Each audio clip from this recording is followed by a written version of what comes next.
আমার নতুন YouTube channel let's expert in সায়েন্সে প্রত্যেককে স্বাগত জানিয়ে শুরু করছি educational video. Let's expert in সায়েন্সে তোমরা নিয়মিত ফিজিক্যাল সায়েন্স, কেমিস্ট্রি অ্যান্ড ম্যাথামেটিক্সের নতুন নতুন ভিডিও পেতে আমার চ্যানেলটিকে সাবস্ক্রাইব করো এবং যাতে আমি এডুকেশান ও এডুকেশনাল রিলেটেড যত ভিডিও পোস্ট করব তা সবার আগে আপডেট পেতে পাশে থাকা বেল বাটনটি প্রেস করে অল নোটিফিকেশনটি অন করে রাখো। আজ শুরু করছি অষ্টম শ্রেণীর ফিজিক্যাল সায়েন্সের দ্বিতীয় অধ্যায়ের মৌল যৌগ রাসায়নিক বিক্রিয়া সেকেন্ড পার্ট অর্থাৎ পদার্থের গঠন চ্যাপ্টারটি। এই পদার্থের গঠন চ্যাপ্টারটি আমরা একদম বেসিক লেভেল থেকে শুরু করব এবং তোমরা প্রত্যেকেই এই অধ্যায়টি খুব ভালো করে মনোযোগ সহকারে তোমরা পড়বে এবং সমস্ত ব্যাপারগুলো কনসেপ্টগুলো বুঝবে। কেননা এই অধ্যায়টি এমন একটা অধ্যায় ফিজিক্যাল সায়েন্সের যেটা কিনা একদম ক্লাস 7-8 থেকে শুরু করে হায়ার স্টাডিজ পর্যন্ত অর্থাৎ 11-12 তারপরে নেক্সট যখন তোমরা কলেজে যাবে সেখানেও তোমরা এই অধ্যায়টি নিয়ে আলোচনার সম্মুখীন তোমাদের হতে হবে এবং এই অধ্যায়টি তোমাদেরকে পড়তে হবে।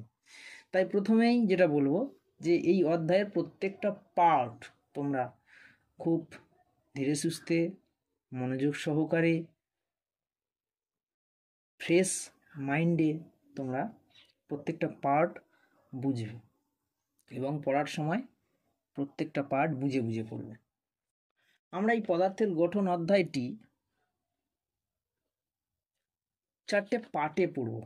অষ্টম শ্রেণীর যে পদার্থের গঠন যে সিলেবাসে যেটা আছে সেটা 4টে পার্টে আমরা পড়ব। আজকের আমাদের পাঠ্য বিষয় পরমাণু ও অণুর ধারণা। আজকে আমরা যে পাঠটা পড়ব সেই পাঠটা হলো পরমাণু ও অণুর ধারণা। তাহলে আজকের পাঠ পরমাণু ও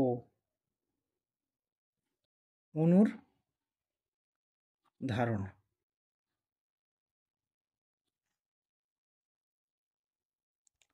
এই পরমাণু ও অণুর ধারণা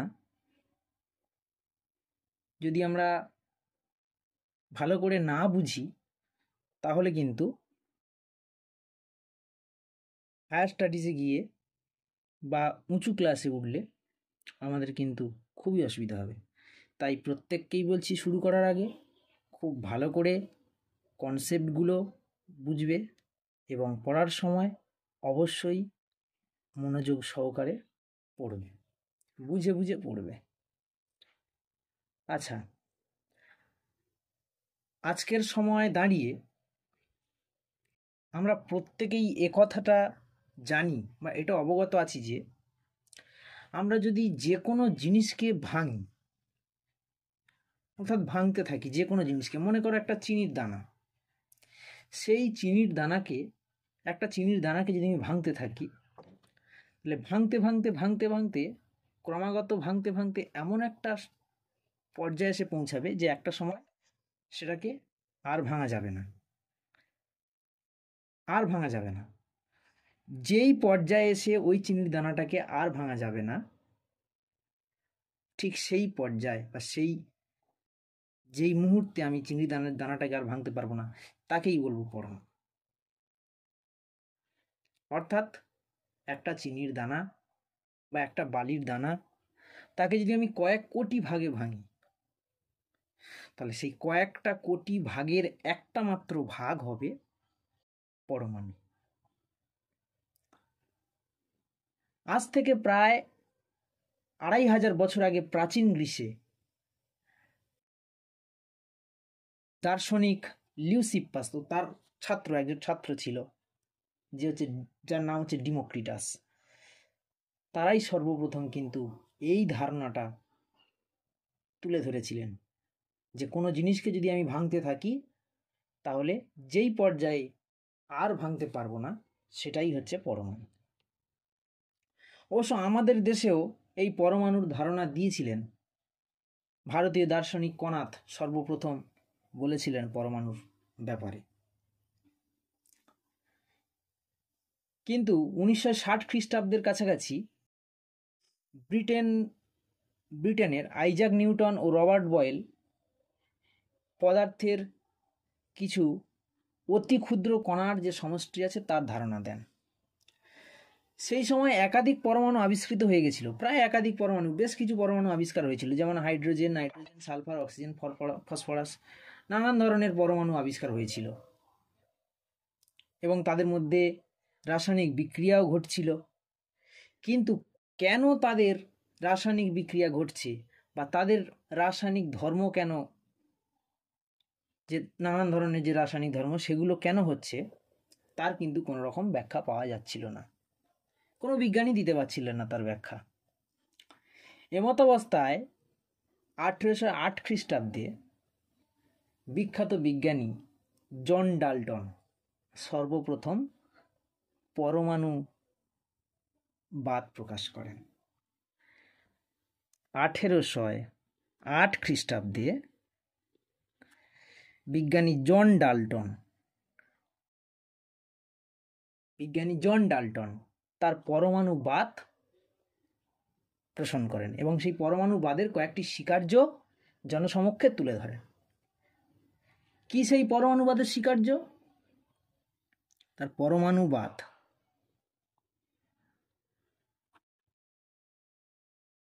1 নাম্বার, তিনি বললেন পরমাণু অবিভাজ্য। পরমাণু অবিভাজ্য অর্থাৎ অবিভাজ্য মানে পরমাণুকে ভাঙা সম্ভব নয়, পরমাণু অবিভাজ্য। যদিও আমরা পরবর্তী দেখব, তো আজকেরই দেখব যে কথাটা সম্পূর্ণ ঠিক নয়, পরমাণু অবিভাজ্য নয়, পরমাণুকে ভাঙা সম্ভব। কথাটার মধ্যে পুরোটা সত্যতা নেই, পরমাণু অবিভাজ্য। পরমাণু অতি ক্ষুদ্র ক্ষুদ্র কণা দ্বারা গঠিত। ক্ষুদ্রতম কণা দ্বারা গঠিত পরমাণু, ক্ষুদ্র ক্ষুদ্র কণা দ্বারা গঠিত। অর্থাৎ ক্ষুদ্র ক্ষুদ্র কণা দ্বারা গঠিত মানে, অর্থাৎ তিনি বলতে চাইলেন, মনে করো হাইড্রোজেন পরমাণু, তাহলে হাইড্রোজেন পরমাণুকে যদি আমি ভাঙতে থাকি তাহলে তার ক্ষুদ্রতম কণা হিসাবে হাইড্রোজেন পরমাণুই পাবো। অর্থাৎ হাইড্রোজেন মৌলকে যদি আমি ভাঙতে থাকি তাহলে তার ক্ষুদ্রতম কণা হিসাবে আমি হাইড্রোজেন পরমাণুই পাবো। তাই হাইড্রোজেন পরমাণুর মৌলের মধ্যেই ক্ষুদ্র ক্ষুদ্র হাইড্রোজেন পরমাণু বর্তমান। অক্সিজেন মৌলের মধ্যেই ক্ষুদ্র ক্ষুদ্র অক্সিজেন পরমাণুই বর্তমান। সেই সময় তিনি মৌল এবং যৌগকে একই রূপে দেখতেন, অর্থাৎ মৌল ও যৌগের মধ্যে তিনি কোনো রকম পৃথক তিনি সেই সময় দেখাতে পারেননি, পৃথক খুঁজে পাননি। তিনি মৌল এবং যৌগকে একই রূপেই দেখতেন। যেমন জল তো একটা যৌগ, কিন্তু তিনি জলের মধ্যেও তিনি বলেছিলেন যে জলকেও যদি ভাঙি তাহলে অনেক ক্ষুদ্র ক্ষুদ্র পরমাণু আমরা পাব। কিন্তু যদিও জল তো একটা যৌগ, যৌগের ক্ষুদ্রতম যৌগিক পদার্থের ক্ষুদ্রতম কোনো পরমাণু হয় না, সেটা হচ্ছে অণু। যৌগিক পদার্থের ক্ষুদ্রতম অংশ হচ্ছে অণু, আর মৌলিক পদার্থের ক্ষুদ্রতম অংশ হচ্ছে পরমাণু। তিনি কিন্তু সেই সময় এই জিনিসটা পৃথক করে দেখাননি। আরও তিনি কি বলেছিলেন? তিনি আরও বলেছিলেন যে একই মৌলের পরমাণুর ভরধর্ম একই এবং ভিন্ন মৌলের পরমাণুর ভরধর্ম ভিন্ন। অর্থাৎ মনে করি হাইড্রোজেন পরমাণু, তাহলে হাইড্রোজেন পরমাণুর যা ভর যা ধর্ম, প্রত্যেকটা হাইড্রোজেন পরমাণুর ভর ধর্ম একই। এবং তার সঙ্গে যদি আমি অক্সিজেন পরমাণুর তুলনা করি তাহলে অক্সিজেন পরমাণুর যা ভর যা ধর্ম হাইড্রোজেনের তুলনায় ভিন্ন। অর্থাৎ যদি আমি লোহা আনি তাহলে লোহার মধ্যে যা গুণ যা বর্ণ যা রূপ থাকবে একাধিক লোহার মধ্যে ঠিক তাই থাকবে। তাহলে প্রত্যেকটা লোহার ধর্ম একই, প্রত্যেকটা লোহার গুণাবলী একই, কিন্তু তার সঙ্গে যদি আমি তামার তুলনা করি তাহলে তা কিন্তু একই হবে না। তাই তিনি বললেন যে একই মৌলের ভর ও ধর্ম একই এবং ভিন্ন ভিন্ন মৌলের পরমাণুর ভর ও ধর্ম ভিন্ন। আরও একটা কথা তিনি বলেছেন, কি বলেছেন তার স্বীকার্যের মধ্যে, রাসায়নিক বিক্রিয়ার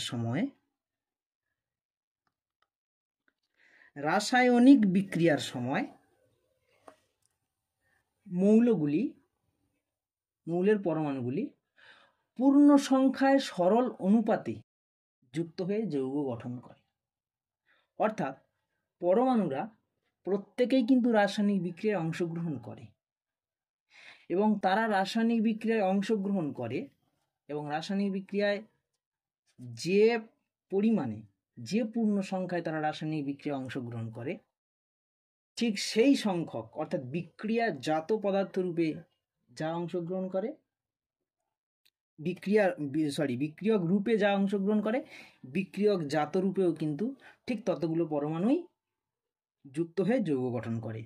সেন বলেছে পূর্ণ সংখ্যায় সরল অনুপাতে, অর্থাৎ বিক্রিয়ক হিসাবে যা অংশগ্রহণ করবে যতগুলো পরমাণু, বিক্রিয়া জাত হিসাবেও বিক্রিয়ার পরে কিন্তু আমি ঠিক ততগুলো পরমাণু রূপেই পরমাণু যুক্ত হয়েই যৌগ গঠিত হবে। তাই তিনি বলেছেন পূর্ণ সংখ্যায় সরল অনুপাতে যুক্ত হয়ে যৌগ গঠন করেন। এটি ছিল বিজ্ঞানী জন ডাল্টনের পরমাণুবাদ। আজকেই আমরা দেখতে পাবো যে পরমাণু অবিভাজ্য নয়, তার মতবাদটি পুরোপুরি ঠিক ছিল না, ভুল ছিল। কিন্তু তিনি ভুল বলে গেলেও তার কিন্তু এই বিষয়গুলো আমাদের পড়তে হবে। কেন পড়বো? কেন তিনি ভুল বলেছেন, কেন পড়বো? তার কারণ হলো সর্বপ্রথম তিনিই কিন্তু পরমাণুবাদ সম্পর্কে সমগ্র জগৎকে জানিয়েছিলেন এবং তার সেই জানানোর ওপর ভিত্তি করে এই কনসেপ্টগুলো কিন্তু এগিয়েছিল। তাই তিনি ভুল বললেও আমাদেরকে জিনিসগুলো পড়তে হবে, বিষয়গুলো পড়তে হবে। বুঝে গেল? এর ঠিক পরে প্রায় 1811 খ্রিস্টাব্দের দিকে বিজ্ঞানী অ্যামেদেও অ্যাভোগাড্রো, 1811 খ্রিস্টাব্দে বিজ্ঞানী অ্যামেদেও অ্যাভোগাড্রো সর্বপ্রথম অণুর ধারণা দেন। ঠিক পরমাণুর পরেই আসে অণু। সর্বপ্রথম ধারণা দেন অ্যামেদেও অ্যাভোগাড্রো, যিনি অণুর ধারণা দেন। অর্থাৎ অণু বলে পরমাণু যেমন আছে তেমনি অণুও তেমন আছে। এই অণুটা কি না, একাধিক পরমাণু যুক্ত হয়ে একটা অণু গঠন করে। একাধিক পরমাণু যুক্ত হয়ে একটা অণু গঠন করে। ঠিক ওই ইংরাজির লেটার এবং ওয়ার্ডগুলোর মতো। পরপর কতগুলো লেটার যুক্ত হয়ে একটা ওয়ার্ড তৈরি করে, ঠিক একই রকম একাধিক পরমাণু যুক্ত হয়ে একটা অণু গঠন করে। যেমন হাইড্রোজেন একটা পরমাণু, অক্সিজেন একটা পরমাণু, তাদের সেই পরমাণুগুলো পরস্পর যুক্ত হয়ে একটা জলের অণু গঠন করছে এবং জল যৌগ তৈরি হচ্ছে। এবারে আসি, পরমাণু তো খুব ক্ষুদ্র, কিন্তু আমরা জানলাম কি যে পরমাণু একাধিক ক্ষুদ্রতম কণা দ্বারা গঠিত। পরমাণু যেমন ক্ষুদ্র, তাহলে সেই পরমাণুর মধ্যেও একাধিক ক্ষুদ্রতম কিছু কণা আছে, যেই কণাগুলো দ্বারা কিনা পরমাণু গঠিত হয়। এবার এক এক করে জানবো কি সেই কণাগুলো যেগুলো পরমাণুর মধ্যে থাকে। যেমন আমি বলেছিলাম একটা বালির দানাকে যদি কয়েক লক্ষ ভাগে ভাঙি, কয়েক কোটি ভাঙে তাহলে সেগুলো কি চোখে দেখা সম্ভব হবে? চোখে দেখা তো সম্ভব হয় না। খুব বিশ্ববিখ্যাত অতি শক্তিশালী মাইক্রোস্কোপ যন্ত্র দিয়েও যদি আমরা দেখি তাও কিন্তু দেখতে পাবো না। কিন্তু তার মধ্যেও কি কণা আছে সেগুলো আমাদের জানতে হবে। তাহলে পরমাণুর আভ্যন্তরে কি কি কণা বর্তমান বা কি কি কণা আছে, এই নিয়ে যখন পরীক্ষা নিরীক্ষা চলছে, প্রবল পরীক্ষা নিরীক্ষা চলছে, ঠিক এই রকম সময় 1897 খ্রিস্টাব্দের দিকে বিখ্যাত বিজ্ঞানী জে থমসন তার একটা পরীক্ষার দ্বারা তিনি ইলেকট্রন, তাদের ঋণাত্মক আধানবাহী ইলেকট্রনের অস্তিত্ব জনসমক্ষে প্রচার করলেন। ইলেকট্রন আবিষ্কার হওয়ার পর আরও নানা রকম পরীক্ষা নিরীক্ষা চলছে। ততদিনে বিজ্ঞানীরা এটা জেনে গিয়েছিল যে পরমাণু নিস্তরিত। তাহলে পরমাণু নিস্তরিত কিভাবে হয়? পরমাণু নিস্তরিত তখনই হওয়া সম্ভব যে ওর মধ্যে যত সংখ্যক ঋণাত্মকবাহী আধান আছে ঠিক ততগুলোই ধনাত্মক আধানও থাকতে হবে, নাহলে পরমাণু তো ঋণাত্মক হবে না। তাই এ নিয়ে পরীক্ষা নিরীক্ষা চলতে 1913 খ্রিস্টাব্দের দিকে বিজ্ঞানী রাদারফোর্ড তার পরীক্ষার মাধ্যমে, তার গবেষণার মাধ্যমে পরমাণুতে উপস্থিত ধনাত্মক আধানবাহী চার্জ প্রোটন আবিষ্কার করে ফেললেন। এবং আরও একটি কণা 1932 খ্রিস্টাব্দের দিকে রাদারফোর্ডের ছাত্র বিজ্ঞানী স্যাডউইক নিউট্রন কণা আবিষ্কার করলেন, যেটা কিনা আধানহীন অর্থাৎ নিস্তরিত কণা। তাহলে আমরা কি বুঝতে পারলাম? যে পরমাণুর মধ্যস্থিত, পরমাণুর আভ্যন্তরে 3টি কণা বর্তমান। 1 নাম্বার হলো প্রোটন,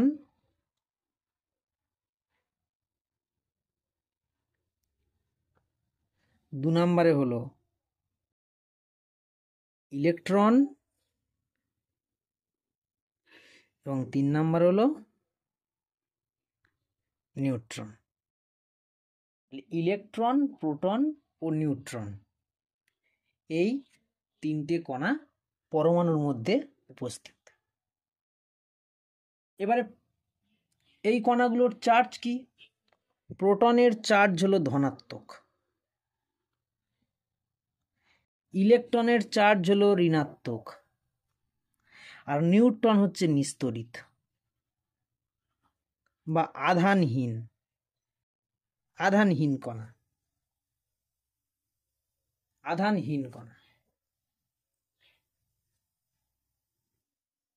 এখন আমরা দেখব এই প্রোটন, ইলেকট্রন ও নিউট্রন পরমাণুর মধ্যে আছে কিভাবে, অর্থাৎ পরমাণুর গঠনটা আমরা এবার লক্ষ্য করব।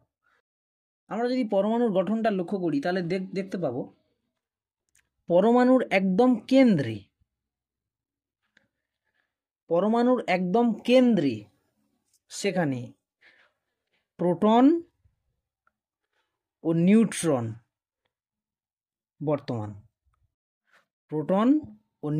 বর্তমান, এবং তাকে কেন্দ্র করে একাধিক কক্ষপথ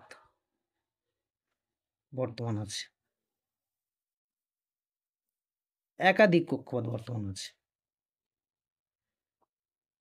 ঠিক কেমন?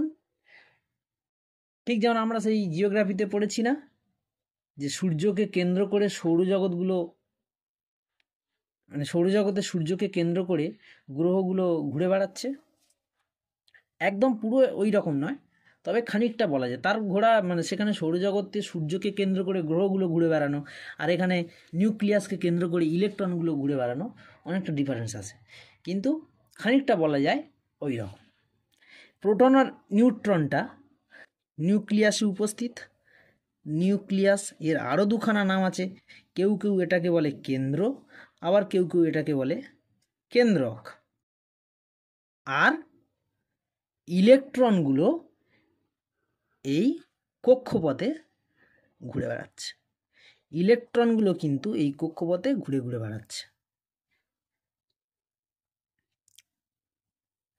কতগুলো ইলেকট্রন ঘুরে বেড়াবে? সৌরজগতে যেমন সূর্যকে কেন্দ্র করে গ্রহরা 9টা গ্রহ ঘুরে বেড়াচ্ছে, যদিও বর্তমানে আরও গ্রহের সংখ্যা বেড়েছে।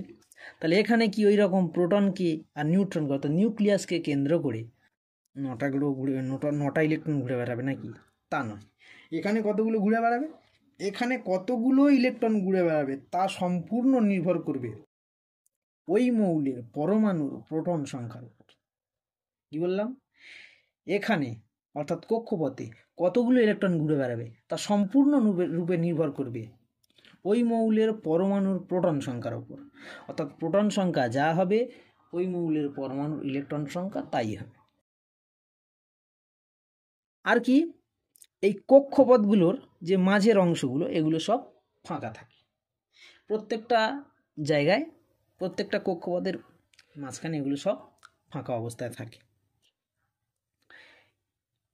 এটা হচ্ছে পরমাণু এই রকমভাবে অবস্থান করছে, এটা হচ্ছে একটা পরমাণুর গঠন, এই রকমভাবে পরমাণুটা অবস্থান করে।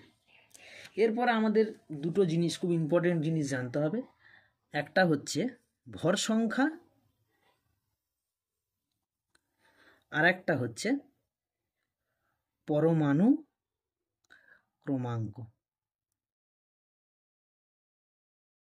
ভর সংখ্যা কি?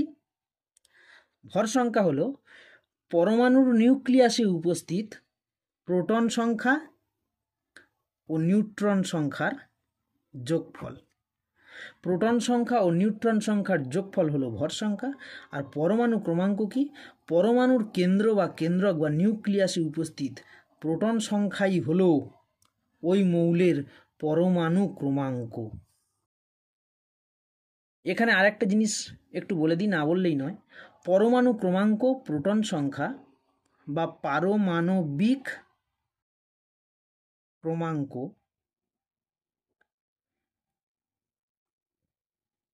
বা পারমাণবিক সংখ্যা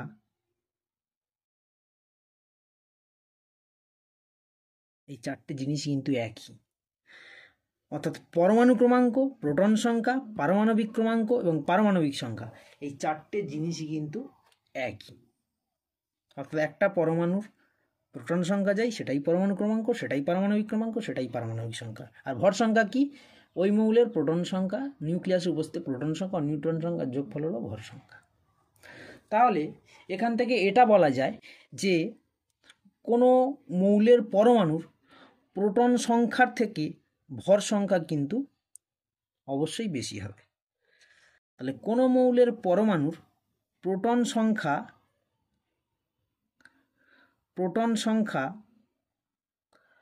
থেকে ভর সংখ্যা বড় হয়।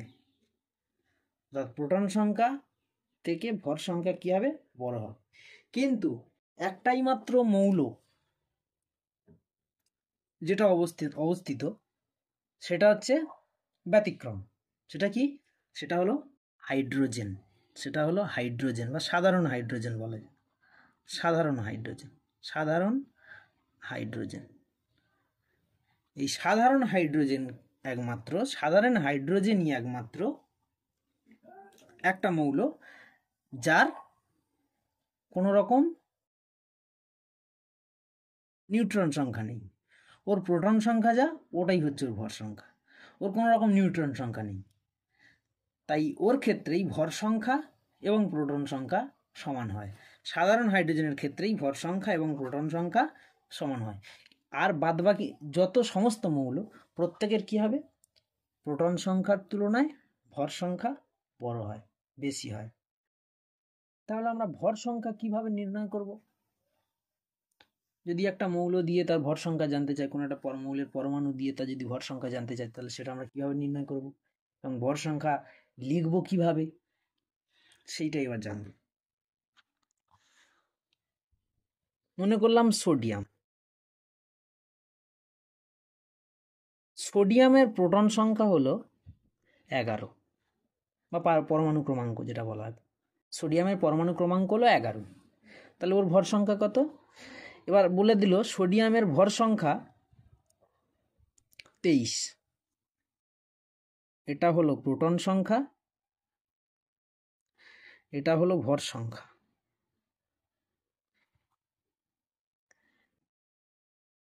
বিজ্ঞানীরা এটা লেখার একটা কৌশল বলে দিল। কিভাবে লিখব? সোডিয়াম, এটা সোডিয়ামের চিহ্ন এনে, সোডিয়ামের নিচে লিখব 11 আর মাথার উপর লিখব 23। অর্থাৎ সোডিয়াম 11 23। এইটা লিখলেই পৃথিবীর যে কেউ বুঝে যাবে যে সোডিয়ামের ভর সংখ্যা 23 ও সোডিয়ামের প্রোটন সংখ্যা হলো বা পরমাণু ক্রমাঙ্ক হলো 11। তাহলে এইটা দিয়ে জানতে চাইল এর নিউট্রন সংখ্যা কত।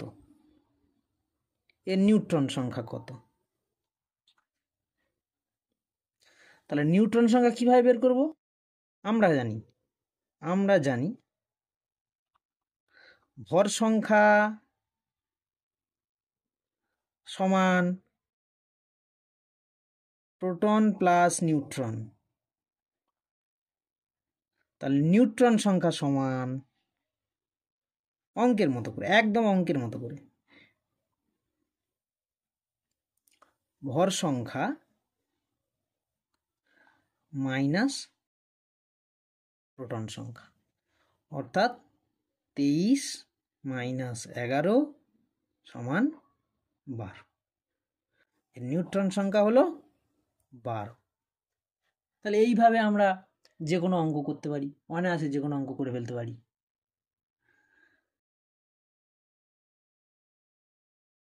আবার একই রকমভাবে ধরো বলে দিল কার্বনের প্রোটন সংখ্যা 6,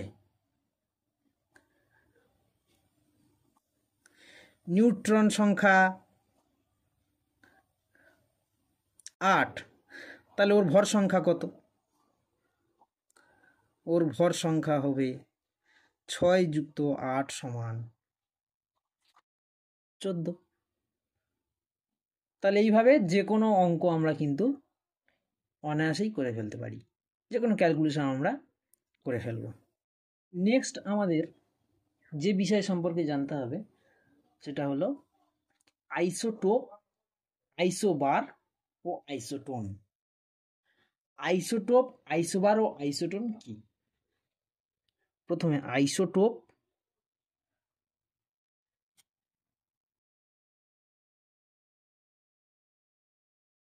আইসোবার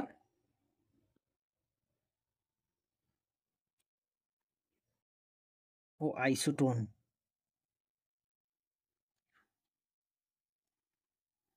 এই তিনটে বিষয় সম্পর্কে আমরা জানব। এই জিনিসগুলো কি? প্রথমে আসি আইসোটোপ।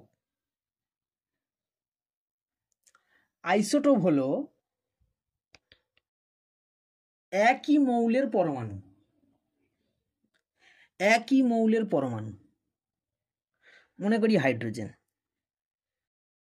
মনে করি হাইড্রোজেন, যাদের প্রোটন সংখ্যা একই কিন্তু ভর সংখ্যা আলাদা, তাদেরকে বলবো আইসোটোপ। একই মৌলের পরমাণু যাদের প্রোটন সংখ্যা একই ও ভর সংখ্যা আলাদা, তাদেরকে বলবো আইসোটোপ। যেমন এখানে প্রত্যেকটাই হাইড্রোজেন মৌলের পরমাণু, প্রত্যেকটা হাইড্রোজেন পরমাণু। এই হাইড্রোজেন পরমাণুর প্রত্যেকটার প্রোটন সংখ্যা একই, কিন্তু তাদের ভর সংখ্যা, তাদের প্রত্যেকটার ভর সংখ্যা কিন্তু আলাদা। এবং এটার তো নিউট্রন সংখ্যা নেই, তাহলে এর যেটা প্রোটন সংখ্যা সেটাই হচ্ছে ভর সংখ্যা। আর এর যাই প্রোটন সংখ্যা, এরও তাই প্রোটন সংখ্যা, আর এর ভর সংখ্যা আলাদা, নিউট্রন সংখ্যা আলাদা, এরও ভর সংখ্যা আলাদা, নিউট্রন সংখ্যা আলাদা। এটাই গেল আইসোটোপ। তাহলে আইসোটোপ কি? একই মৌলের পরমাণু যাদের প্রোটন সংখ্যা একই কিন্তু ভর সংখ্যা আলাদা, তাকে বলা হবে আইসোটোপ। এবার আসি আইসোবার। আইসোবার কি? ভিন্ন মৌলের পরমাণু, ভিন্ন মৌলের পরমাণু, মনে করি কার্বন আর নাইট্রোজেন, যাদের প্রোটন সংখ্যা আলাদা কিন্তু ভর সংখ্যা একই, এই ধরনের মৌলের পরমাণুকে বলা হবে আইসোবার। যেমন এখানে কার্বন নাইট্রোজেন দুটো ভিন্ন মৌলের পরমাণু, এদের প্রোটন সংখ্যাও ভিন্ন, একটা 6 একটা 7, কিন্তু এদের ভর সংখ্যা, দুটো ভর সংখ্যাই একই এবং নিউট্রন সংখ্যা কিন্তু আলাদা। এদের নিউট্রন সংখ্যা আলাদা। 14 থেকে যদি 6 বাদ দিই তাহলে একটা কার্বনের নিউট্রন সংখ্যা আসে 8, আর 14 থেকে যদি 7 বাদ দিই তাহলে নাইট্রোজেনের নিউট্রন সংখ্যা আসে 7। তাহলে ভিন্ন মৌলের পরমাণু যাদের প্রোটন সংখ্যা ও নিউট্রন সংখ্যা আলাদা কিন্তু ভর সংখ্যা একই, তাদেরকে বলবো আইসোবার। এবং নেক্সট আসি আইসোটোন।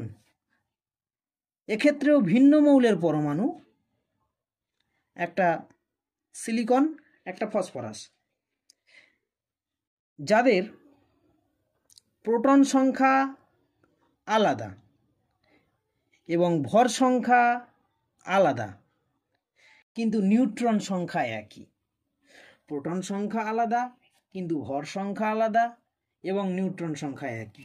যেমন এক্ষেত্রে সিলিকনের প্রোটন সংখ্যা 14, ভর সংখ্যা 29। দুটো নিউট্রন সংখ্যা, এর নিউট্রন সংখ্যা কি হবে? 15। ফসফরাস প্রোটন সংখ্যা 15, ভর সংখ্যা 30, নিউট্রন সংখ্যা কি হবে? 15। অর্থাৎ দুটো ভিন্ন মৌলের পরমাণু, কিন্তু যাদের প্রোটন সংখ্যা আলাদা, ভর সংখ্যা আলাদা এবং নিউট্রন সংখ্যা একই, সেই ধরনের মৌলকে বলবো আইসোটোন। তাহলে এখানে আমাদের আইসোটোপ, আইসোবার ও আইসোটোন সম্পর্কে বিস্তারিত জানা হয়ে গেল। তাহলে আজকের মতো অষ্টম শ্রেণীর মৌল যৌগ রাসায়নিক বিক্রিয়ার দ্বিতীয় পার্ট অর্থাৎ পদার্থের গঠনের প্রথম ভাগটা অর্থাৎ অণু পরমাণু তার ধারণা এখানেই কমপ্লিট হলো। আজকের মতো ভিডিও এখানেই শেষ করছি। আজ পরমাণু ও অণুর ধারণার যতটুকু পাঠ পড়ানো হলো, পড়ালাম, ততটুকুর প্রশ্ন অ্যান্সার, কোশ্চেন অ্যান্সার আমার নেক্সট ভিডিওতে আমি আপলোড করব, সেখানে তোমরা সেটা দেখে নিতে পারবে, কোনো অসুবিধা নেই। তাহলে আজকের মতো আমি এখানে শেষ করছি। আর যদি ভিডিওটা ভালো লেগে থাকে তাহলে অবশ্যই লাইক করবে, এবং কি ধরনের ভিডিও তোমরা, কোন চ্যাপ্টারের ভিডিও তোমাদের দিলে ভালো হয়, কি ধরনের ভিডিও তোমাদের দিলে ভালো হয় তা অবশ্যই তোমরা কমেন্ট করবে, এবং ভালো লাগলে অবশ্যই বন্ধুদের কাছে ভিডিওটি শেয়ার করবে, এবং এই রকম এডুকেশন রিলেটেড ভিডিও পেতে চ্যানেলটিকে অবশ্যই ফলো করবে।